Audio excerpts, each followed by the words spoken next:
Υπάρχει ένας μύθος στο χώρο της καρδιολογίας που επιμένει να εστιάζει αποκλειστικά σε ένα νούμερο, τη συνολική LDL χολυστερίνη. Όμως η σύγχρονη βιοχημία μας αποκαλύπτει μια πολύ πιο συνθετή και επικίνδυνη πραγματικότητα. Η LDL από μόνη της δεν είναι το μόνο πρόβλημα. Είναι το φορτηγό που μεταφέρει τα απαραίτητα λιπίδια στα κύτταρά μας. Το πρόβλημα ξεκινά όταν αυτό το φορτηγό υποστεί οξύδωση. Σήμερα θα αναλύσουμε το φαινόμενο της οξύδωσης των λιποπρωτεϊνών και θα απαντήσουμε στο μεγάλο επιστημονικό ερώτημα. Είναι η συνεχής παροχή αντιοξυδωτικών μέσω μικρών γευμάτων η λύση ή μήπως η μεταβολική ανάπαυλα της νηστείας είναι αυτή που θωρακίζει τις αρτηρίες μας? Για να καταλάβουμε την οξύδωση πρέπει να δούμε την LDL στο μικροσκόπιο. Φανταστείτε την σαν ένα σωματίδιο που αποτελείται από μια εξωτερική μεμβράνη φωσφολιπιδίων και έναν πυρήνα γεμάτο χολυστερίνη.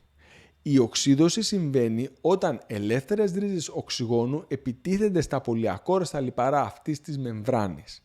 Αυτή η διαδικασία ονομάζεται λιπιδική υπεροξύδωση.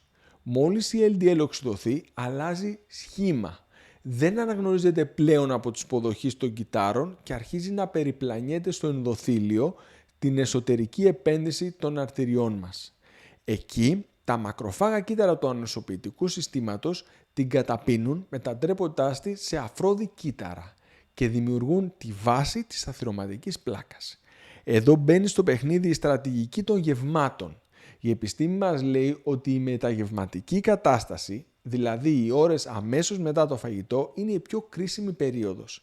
Είναι η στιγμή που το αίμα σας κατακλείζεται από θρεπτικά συστατικά, αλλά ταυτόχρονα και από οξυδωτικό στρες λόγω της πέψης.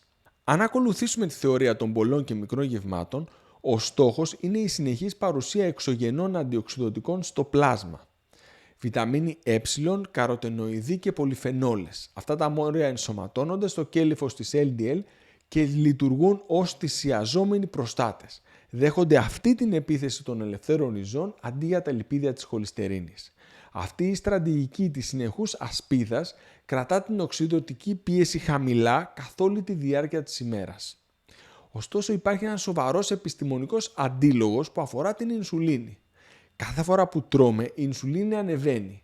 Η χρόνια υπερινσουλινομία προκαλεί ενδοθηλιακή δυσλειτουργία.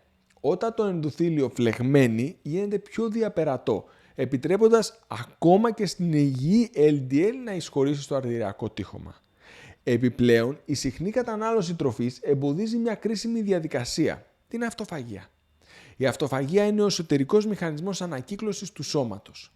Κατά τη διάρκεια της νηστείας, το σώμα δεν λαμβάνει εξωτερική προστασία, αλλά ενεργοποιεί ενδογενή αντιοξυδωτικά συστήματα όπως η γλουταθιόνη. Ταυτόχρονα, τα κύτταρα καθαρίζουν τις κατεστραμμένες πρωτεΐνες και τα οξυδωμένα λιπίδια που έχουν ήδη συσσωρευτεί. Υπάρχει όμως και ένας άλλος εχθρός, συχνά πιο επικίνδυνος από το οξυγόνο, η ζάχαρη. Η διαδικασία ονομάζεται γλυκοζηλίωση.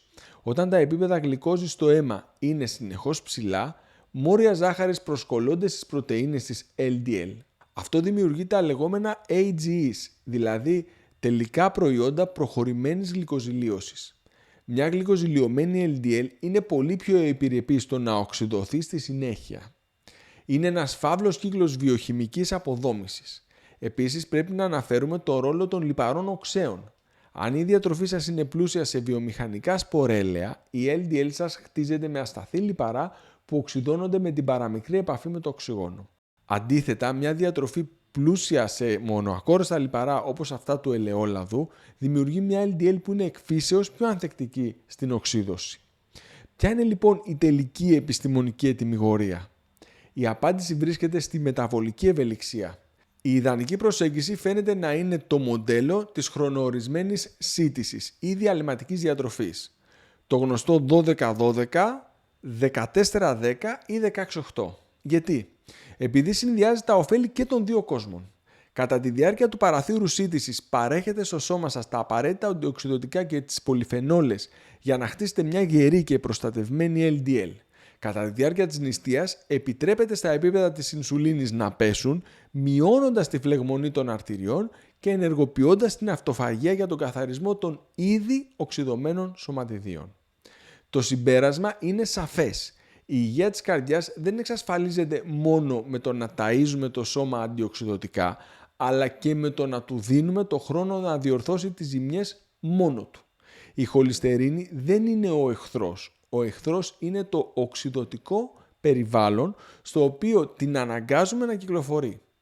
Αν θέλετε να προστατεύσετε το καρδιαγγειακό σας σύστημα, εστιάστε στην ποιότητα των λιπαρών σας. Ελαχιστοποιήστε τη γλυκοζηλίωση από τη ζάχαρη και δώστε στο σώμα σας καθημερινά ένα παράθυρο μεταβολικής ησυχίας.